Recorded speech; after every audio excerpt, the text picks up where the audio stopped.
இன்னைக்கு நம்ம பார்க்க போகிறது சிக்கன் தந்தூரி பிரியாணி. சிக்கன் பார்த்தீங்கன்னா நல்லா ஸ்மோக்கி ஃப்ளேவர்லையும், பிரியாணி மந்தி டேஸ்ட்லேயும் இருக்கும்.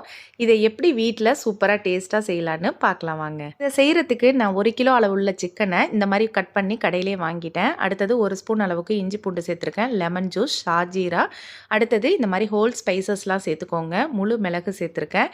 இது எல்லாத்தையும் சேர்த்து ஒரு 3/4 பங்கு வேக வச்சு அதுக்கு பிறகு இந்த தண்ணி இல்லாமல் இந்த சிக்கனை மட்டும் எடுத்து தனியாக வச்சுக்கலாம். அடுத்ததாக ஒரு 2 ஸ்பூன் அளவுக்கு இஞ்சி பூண்டு பேஸ்ட்டு சேர்த்துருக்கேன். அடுத்தது கொஞ்சம் தயிர், அப்புறம் காஷ்மீரி மிளகாய் தூள், மல்லித்தூள், தந்தூரி மசாலா, கொஞ்சம் மஞ்சள் தூள், தேவையான அளவுக்கு உப்பு சேர்த்துருக்கேன். அடுத்தது கசூரி மேத்தி சேர்த்துக்கலாம். இது எல்லாத்தையும் சேர்த்து ஃபஸ்ட்டு நல்லா மிக்ஸ் பண்ணி கொடுத்துட்டு அதுக்கு பிறகு நம்ம வேக வச்சுருக்க சிக்கனில் மேரினேட் பண்ணி ஒரு 1/2 அன் ஹவருக்கு இதை அப்படியே ஊற வச்சிடலாம். ஊறின இந்த சிக்கனை கொஞ்சோண்டு தவாவில் பட்டர் சேர்த்து இந்த மாதிரி தந்தூரி டைப்பில் ரெடி பண்ணி தனியாக எடுத்து வச்சுக்கோங்க. அடுத்ததாக ஒரு பாட்டில் கொஞ்சம் எண்ணெயும் நெய்யும் கலந்து சேர்த்துக்கிட்டு அதுக்கு பிறகு ஹோல் ஸ்பைசஸ்லாம் கொஞ்சம் சேர்த்துருக்கேன். நீல வாக்கில் கட் பண்ணி வச்சுருக்க வெங்காயம், தக்காளி, இஞ்சி பூண்டு, பச்சை மிளகாய் இதெல்லாம் சேர்த்ததுக்கு பிறகு நல்லா ஒரு கைப்பிடி அளவுக்கு புதினாவை சேர்த்துக்கலாம்.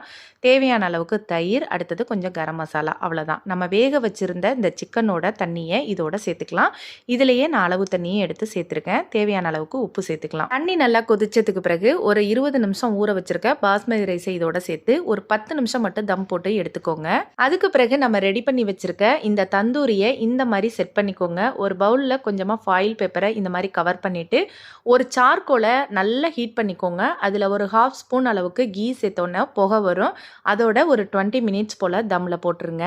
அவ்வளோதான். இப்போ தம்மை ஓப்பன் பண்ணி பார்த்தீங்கன்னா வீடே மணக்கிறது மாதிரி நல்ல ஸ்மோக்கி ஃப்ளேவரோட சிக்கனும் இந்த மந்தி ஸ்டைல் பிரியாணியும் சூப்பராக ரெடி ஆகிடும். எப்பவும் ஒரே மாதிரி பிரியாணி செய்கிறத விட இந்த ஸ்டைல் பிரியாணியை இந்த ரம்ஜானுக்கே ட்ரை பண்ணி பாருங்கள். கண்டிப்பாக எப்படி வந்துச்சுன்னு கமெண்ட்டில் சொல்லுங்கள். அனைவருக்கும் இனிய ரம்ஜான் தின நல்வாழ்த்துக்கள்.